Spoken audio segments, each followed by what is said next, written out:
Beauty and the Beast. Once upon a time, in a very far-off country, there lived a merchant who had been so fortunate in all his undertakings that he was enormously rich. As he had, however, 6 sons and 6 daughters, he found that his money was not too much to let them all have everything they fancied, as they were accustomed to do. But one day a most unexpected misfortune befell them. Their house caught fire and was speedily burnt to the ground, with all the splendid furniture, the books, pictures, gold, silver, and precious goods it contained, and this was only the beginning of their troubles.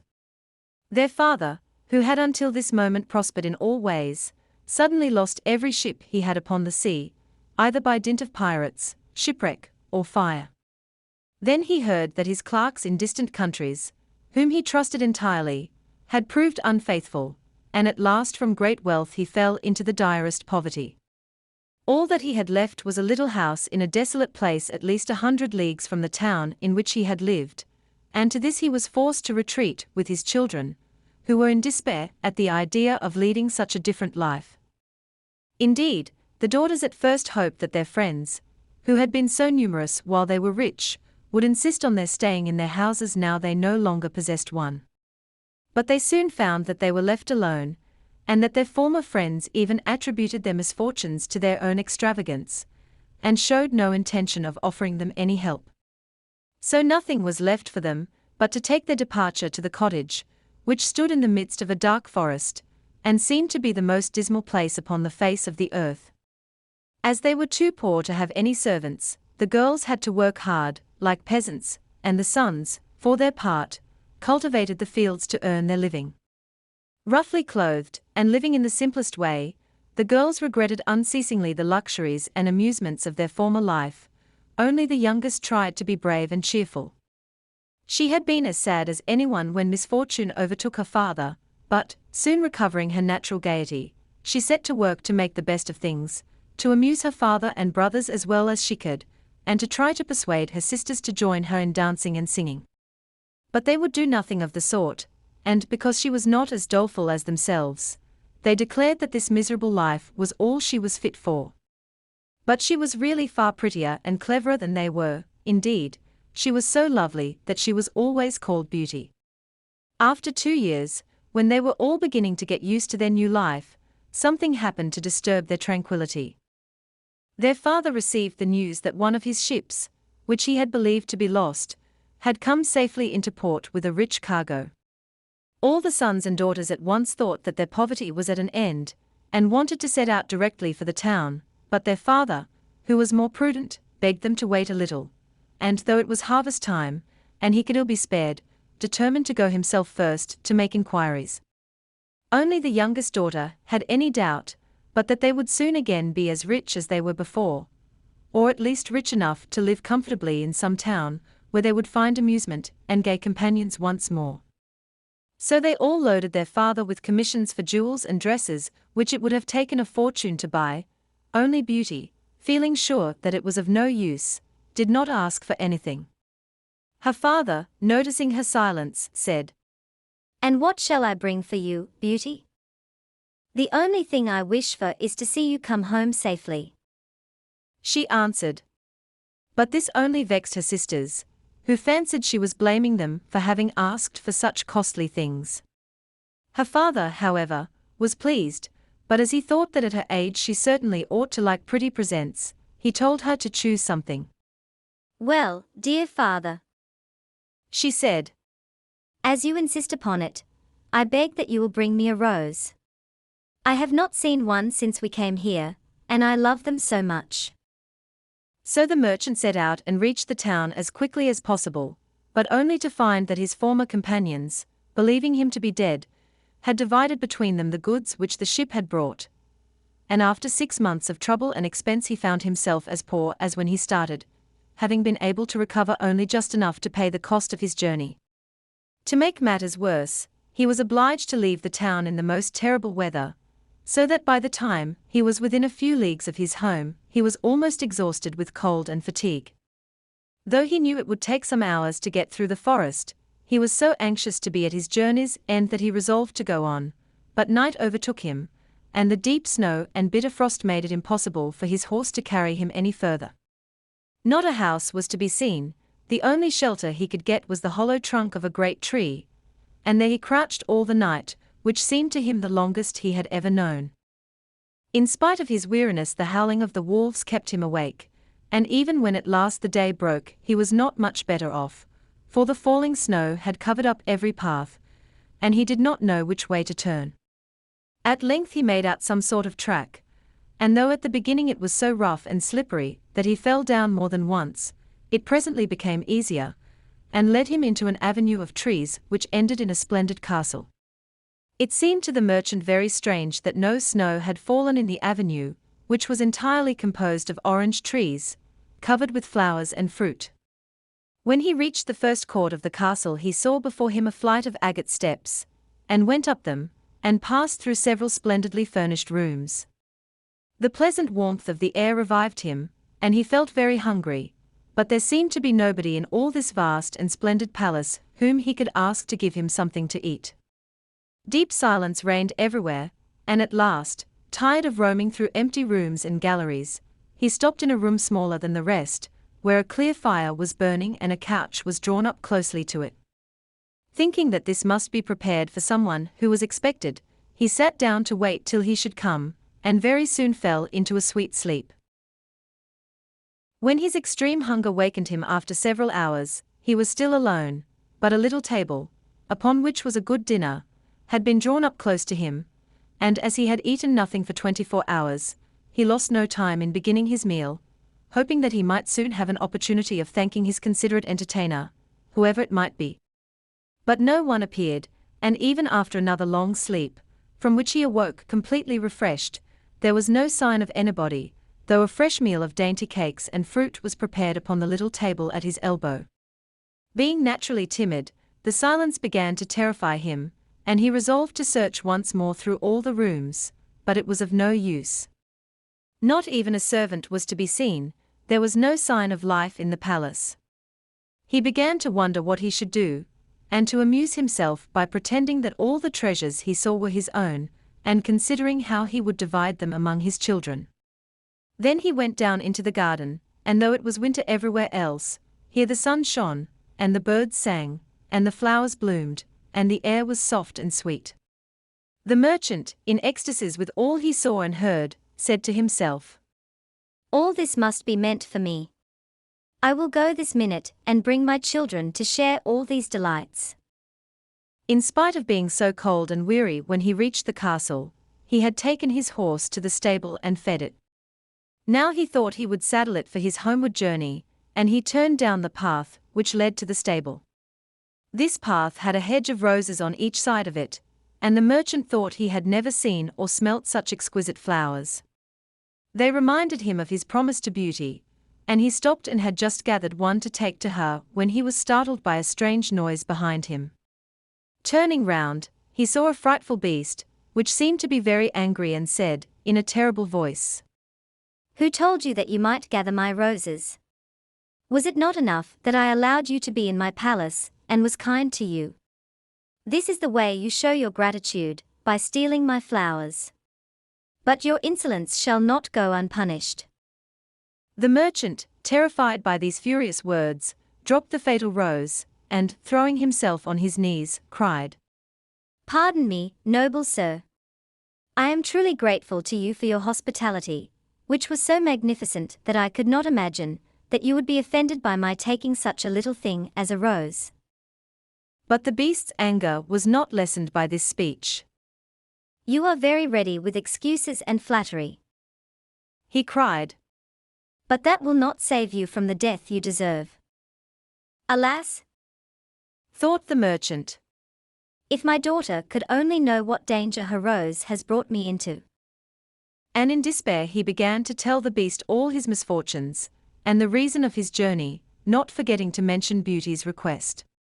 "A king's ransom would hardly have procured all that my other daughters asked," he said, "but I thought that I might at least take Beauty her rose. I beg you to forgive me, for you see I meant no harm."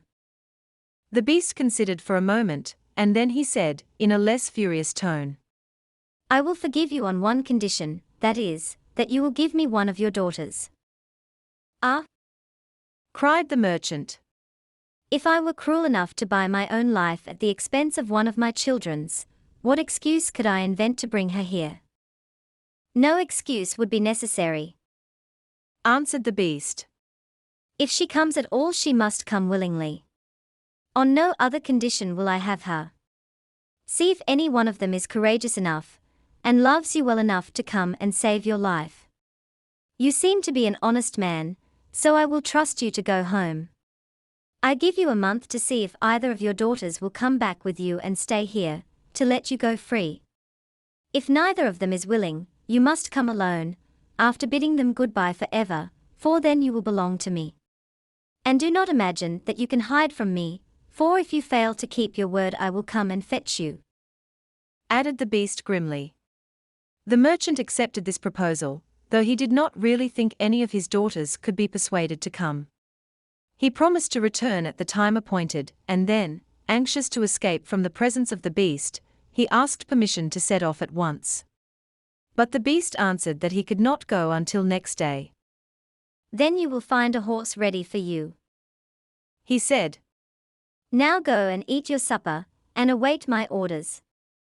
The poor merchant, more dead than alive, went back to his room, where the most delicious supper was already served on the little table which was drawn up before a blazing fire.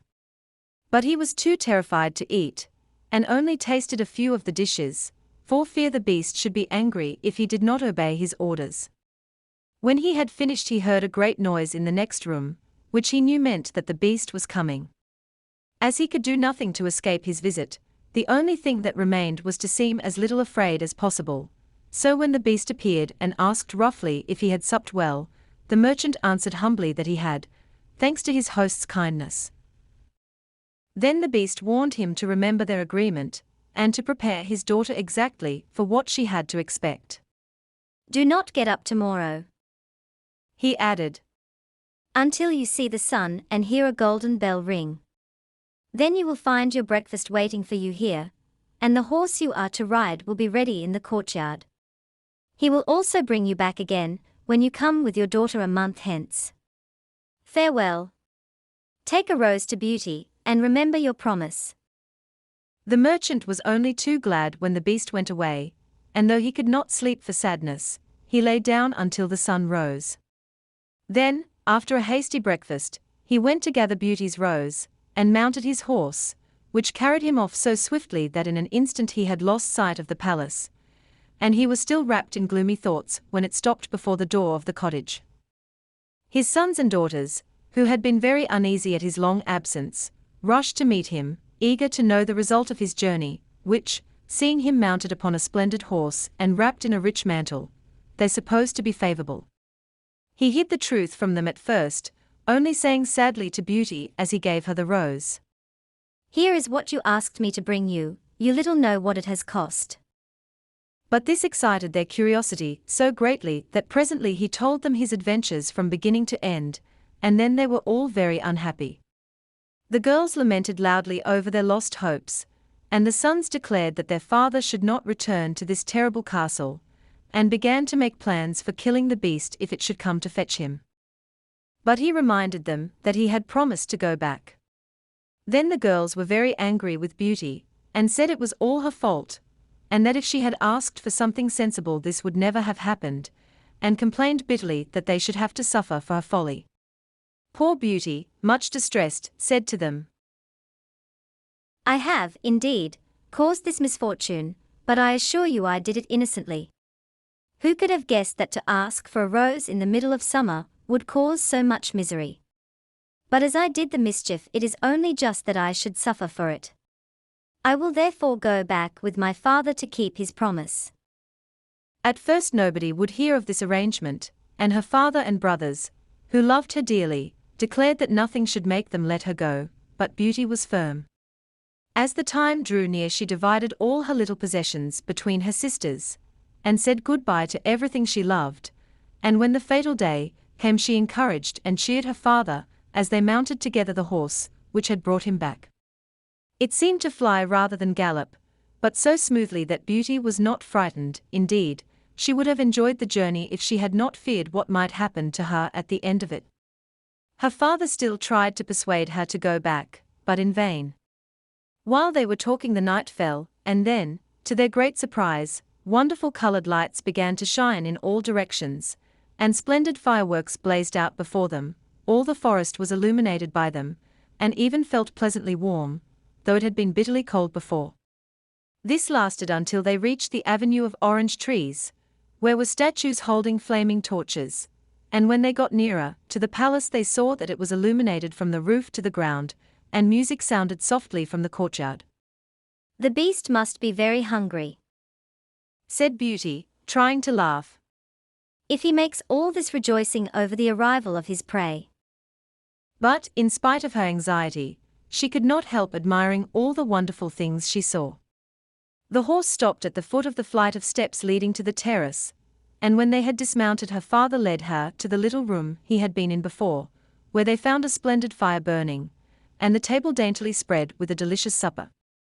The merchant knew that this was meant for them, and Beauty, who was rather less frightened now that she had passed through so many rooms and seen nothing of the beast, was quite willing to begin, for her long ride had made her very hungry. But they had hardly finished their meal when the noise of the beast's footsteps was heard approaching, and Beauty clung to her father in terror, which became all the greater when she saw how frightened he was. But when the beast really appeared, though she trembled at the sight of him, she made a great effort to hide her terror, and saluted him respectfully. This evidently pleased the beast. After looking at her, he said, in a tone that might have struck terror into the boldest heart, though he did not seem to be angry, "Good evening, old man."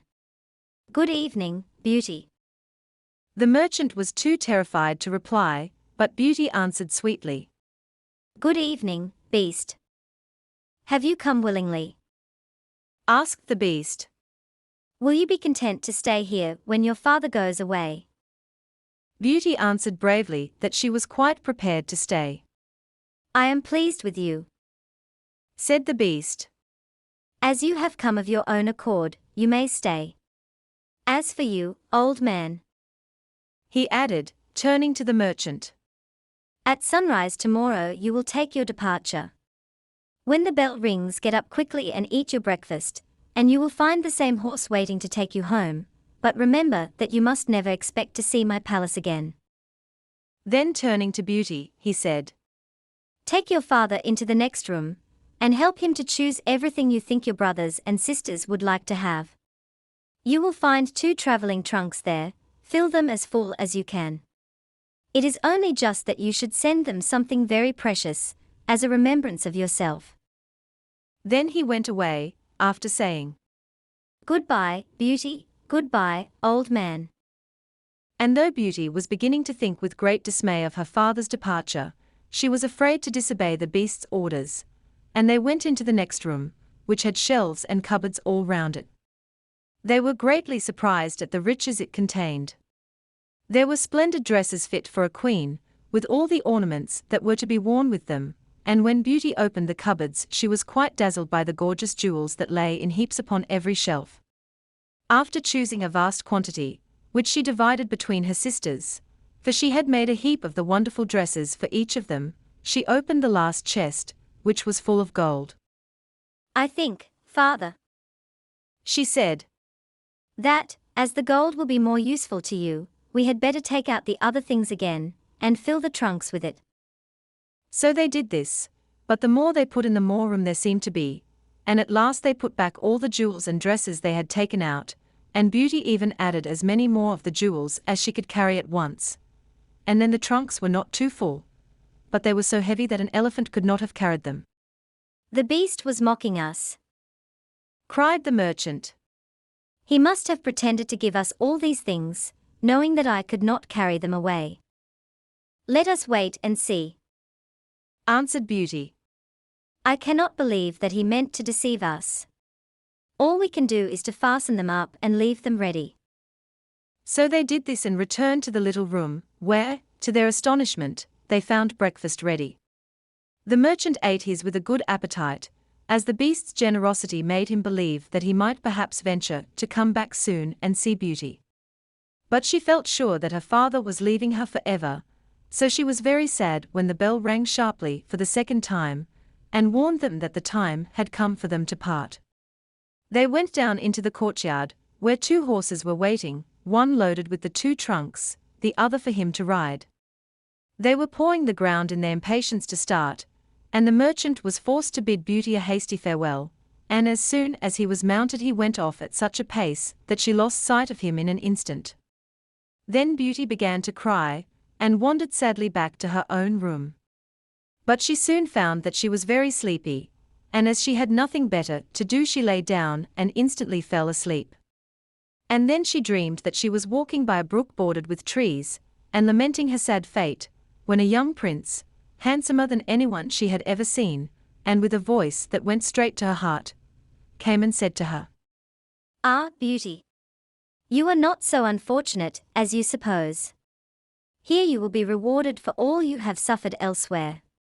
Your every wish shall be gratified. Only try to find me out, no matter how I may be disguised, as I love you dearly, and in making me happy you will find your own happiness. Be as true-hearted as you are beautiful, and we shall have nothing left to wish for. What can I do, Prince, to make you happy?" said Beauty. "Only be grateful," he answered. "and do not trust too much to your eyes. And, above all, do not desert me until you have saved me from my cruel misery." After this she thought she found herself in a room with a stately and beautiful lady, who said to her, "Dear Beauty, try not to regret all you have left behind you, for you are destined to a better fate. Only do not let yourself be deceived by appearances." Beauty found her dream so interesting that she was in no hurry to awake, but presently the clock roused her by calling her name softly 12 times, and then she got up and found her dressing table set out with everything she could possibly want. And when her toilet was finished she found dinner was waiting in the room next to hers. But dinner does not take very long when you are all by yourself, and very soon she sat down cozily in the corner of a sofa, and began to think about the charming prince she had seen in her dream. "He said I could make him happy," said Beauty to herself. "It seems, then, that this horrible beast keeps him a prisoner. How can I set him free? I wonder why they both told me not to trust to appearances. I don't understand it. But, after all, it was only a dream, so why should I trouble myself about it? I had better go and find something to do to amuse myself." So she got up and began to explore some of the many rooms of the palace. The first she entered was lined with mirrors, and Beauty saw herself reflected on every side, and thought she had never seen such a charming room. Then a bracelet which was hanging from a chandelier caught her eye, and on taking it down she was greatly surprised to find that it held a portrait of her unknown admirer, just as she had seen him in her dream. With great delight she slipped the bracelet on her arm, and went on into a gallery of pictures, where she soon found a portrait of the same handsome prince, as large as life, and so well painted that as she studied it he seemed to smile kindly at her. Tearing herself away from the portrait at last, she passed through into a room which contained every musical instrument under the sun, and here she amused herself for a long while in trying some of them, and singing until she was tired. The next room was a library, and she saw everything she had ever wanted to read, as well as everything she had read, and it seemed to her that a whole lifetime would not be enough to even read the names of the books, there were so many. By this time it was growing dusk, and wax candles in diamond and ruby candlesticks were beginning to light themselves in every room. Beauty found her supper served just at the time she preferred to have it, but she did not see anyone or hear a sound, and though her father had warned her that she would be alone, she began to find it rather dull. But presently she heard the beast coming, and wondered tremblingly if he meant to eat her up now. However, as he did not seem at all ferocious, and only said gruffly, "Good evening, Beauty," she answered cheerfully and managed to conceal her terror. Then the beast asked her how she had been amusing herself, and she told him all the rooms she had seen. Then he asked if she thought she could be happy in his palace, and Beauty answered that everything was so beautiful that she would be very hard to please if she could not be happy. And after about an hour's talk, Beauty began to think that the Beast was not nearly so terrible as she had supposed at first. Then he got up to leave her, and said in his gruff voice, "Do you love me, Beauty? Will you marry me?" "Oh, what shall I say?" cried Beauty, for she was afraid to make the Beast angry by refusing. "Say yes or no without fear." He replied. "Oh, no, Beast," said Beauty hastily. "Since you will not, good night, Beauty," he said. And she answered, "Good night, Beast," very glad to find that her refusal had not provoked him. And after he was gone, she was very soon in bed and asleep, and dreaming of her unknown prince. She thought he came and said to her, "Ah, Beauty, why are you so unkind to me? I fear I am fated to be unhappy for many a long day still." And then her dreams changed, but the charming prince figured in them all, and when morning came her first thought was to look at the portrait, and see if it was really like him, and she found that it certainly was.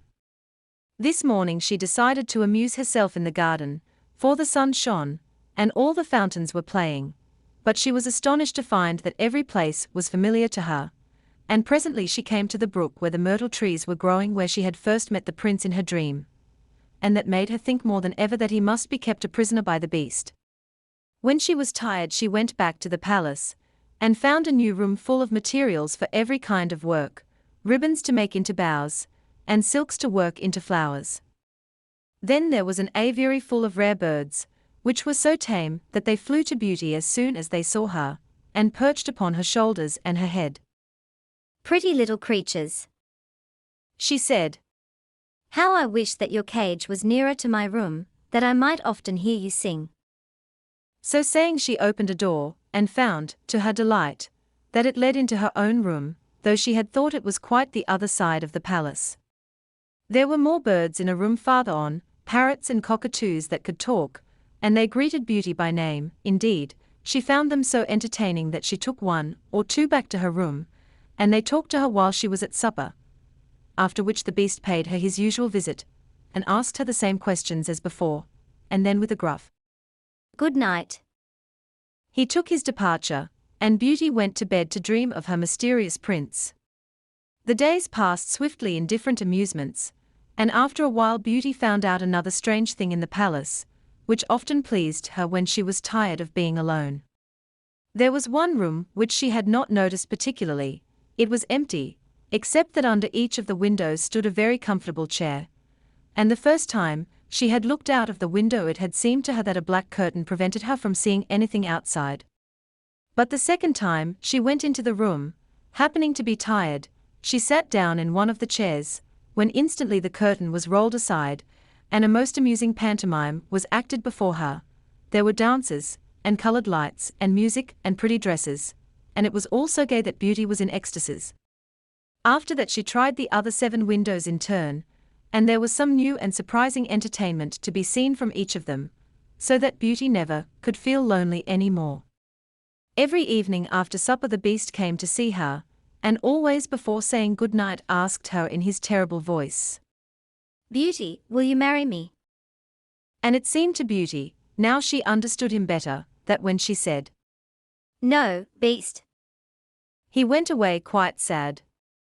But her happy dreams of the handsome young prince soon made her forget the poor Beast, and the only thing that at all disturbed her was to be constantly told to distrust appearances, to let her heart guide her, and not her eyes, and many other equally perplexing things, which, consider as she would, she could not understand. So everything went on for a long time, until at last, happy as she was, Beauty began to long for the sight of her father and her brothers and sisters, and one night, seeing her look very sad, the Beast asked her what was the matter. Beauty had quite ceased to be afraid of him. Now she knew that he was really gentle in spite of his ferocious looks and his dreadful voice. So she answered that she was longing to see her home once more. Upon hearing this the Beast seemed sadly distressed, and cried miserably. Ah, Beauty, have you the heart to desert an unhappy beast like this? What more do you want to make you happy? Is it because you hate me that you want to escape? No, dear beast, answered Beauty softly. I do not hate you, and I should be very sorry never to see you any more, but I long to see my father again. Only let me go for 2 months, and I promise to come back to you and stay for the rest of my life. The beast, who had been sighing dolefully while she spoke, now replied. I cannot refuse you anything you ask, even though it should cost me my life. Take the 4 boxes you will find in the room next to your own, and fill them with everything you wish to take with you. But remember your promise and come back when the 2 months are over, or you may have cause to repent it, for if you do not come in good time you will find your faithful beast dead. You will not need any chariot to bring you back. Only say goodbye to all your brothers and sisters the night before you come away, and when you have gone to bed turn this ring round upon your finger and say firmly, I wish to go back to my palace, and see my beast again. Good night, Beauty. Fear nothing, sleep peacefully, and before long you shall see your father once more. As soon as Beauty was alone she hastened to fill the boxes with all the rare and precious things she saw about her, and only when she was tired of heaping things into them did they seem to be full. Then she went to bed, but could hardly sleep for joy. And when at last she did begin to dream of her beloved prince she was grieved to see him stretched upon a grassy bank, sad and weary, and hardly like himself. What is the matter? She cried. He looked at her reproachfully, and said, How can you ask me, cruel one? Are you not leaving me to my death perhaps? Ah! Don't be so sorrowful, cried Beauty. I am only going to assure my father that I am safe and happy. I have promised the beast faithfully that I will come back, and he would die of grief if I did not keep my word. What would that matter to you? Said the prince. Surely you would not care. Indeed, I should be ungrateful if I did not care for such a kind beast, cried Beauty indignantly. I would die to save him from pain. I assure you it is not his fault that he is so ugly. Just then a strange sound woke her. Someone was speaking not very far away, and opening her eyes she found herself in a room she had never seen before, which was certainly not nearly so splendid as those she was used to in the beast's palace. Where could she be? She got up and dressed hastily, and then saw that the boxes she had packed the night before were all in the room. While she was wondering by what magic the beast had transported them and herself to this strange place, she suddenly heard her father's voice, and rushed out and greeted him joyfully.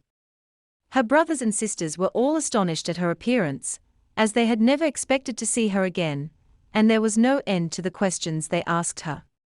She had also much to hear about what had happened to them while she was away, and of her father's journey home. But when they heard that she had only come to be with them for a short time, and then must go back to the beast's palace forever, they lamented loudly. Then Beauty asked her father what he thought could be the meaning of her strange dreams, and why the prince constantly begged her not to trust to appearances. After much consideration, he answered, You tell me yourself that the beast, frightful as he is, loves you dearly, and deserves your love and gratitude for his gentleness and kindness. I think the prince must mean you to understand that you ought to reward him by doing as he wishes you to, in spite of his ugliness. Beauty could not help seeing that this seemed very probable. Still, when she thought of her dear prince, who was so handsome, she did not feel at all inclined to marry the beast. At any rate, for 2 months she need not decide, but could enjoy herself with her sisters. But though they were rich now, and lived in town again, and had plenty of acquaintances, Beauty found that nothing amused her very much, and she often thought of the palace, where she was so happy, especially as at home she never once dreamed of her dear prince, and she felt quite sad without him. Then her sisters seemed to have got quite used to being without her, and even found her rather in the way, so she would not have been sorry when the 2 months were over but for her father and brothers, who begged her to stay, and seemed so grieved at the thought of her departure that she had not the courage to say goodbye to them. Every day when she got up she meant to say it at night, and when night came she put it off again, until at last she had a dismal dream, which helped her to make up her mind. She thought she was wandering in a lonely path in the palace gardens, when she heard groans, which seemed to come from some bushes hiding the entrance of a cave, and running quickly to see what could be the matter, she found the beast stretched out upon his side, apparently dying. He reproached her faintly with being the cause of his distress, and at the same moment a stately lady appeared, and said very gravely, "Ah, Beauty, you are only just in time to save his life. See what happens when people do not keep their promises. If you had delayed 1 day more, you would have found him dead." Beauty was so terrified by this dream that the next morning she announced her intention of going back at once, and that very night she said goodbye to her father and all her brothers and sisters, and as soon as she was in bed she turned her ring round upon her finger, and said firmly, "I wish to go back to my palace and see my beast again." as she had been told to do. Then she fell asleep instantly, and only woke up to hear the clock saying, "Beauty, Beauty." 12 times in its musical voice, which told her at once that she was really in the palace once more. Everything was just as before, and her birds were so glad to see her. But Beauty thought she had never known such a long day, for she was so anxious to see the beast again that she felt as if supper time would never come. But when it did come and no beast appeared she was really frightened, so, after listening and waiting for a long time, she ran down into the garden to search for him. Up and down the paths and avenues ran poor Beauty, calling him in vain, for no one answered, and not a trace of him could she find, until at last, quite tired, she stopped for a minute's rest, and saw that she was standing opposite the shady path she had seen in her dream. She rushed down it, and sure enough, there was the cave, and in it lay the beast, asleep, as Beauty thought. Quite glad to have found him, she ran up and stroked his head, but, to her horror, he did not move or open his eyes. "Oh, he is dead, and it is all my fault," said Beauty, crying bitterly. But then, looking at him again, she fancied he still breathed, and, hastily fetching some water from the nearest fountain, she sprinkled it over his face, and to her great delight, he began to revive. "Oh, beast, how you frightened me!" she cried. "I never knew how much I loved you until just now, when I feared I was too late to save your life. Can you really love such an ugly creature as I am?" said the beast faintly. "Ah, Beauty, you only came just in time. I was dying because I thought you had forgotten your promise. But go back now and rest, I shall see you again by and by." Beauty, who had half expected that he would be angry with her, was reassured by his gentle voice, and went back to the palace, where supper was awaiting her, and afterward the beast came in as usual, and talked about the time she had spent with her father, asking if she had enjoyed herself, and if they had all been very glad to see her. Beauty answered politely, and quite enjoyed telling him all that had happened to her. And when at last the time came for him to go, and he asked, as he had so often asked before, "Beauty, will you marry me?" she answered softly, "Yes, dear beast."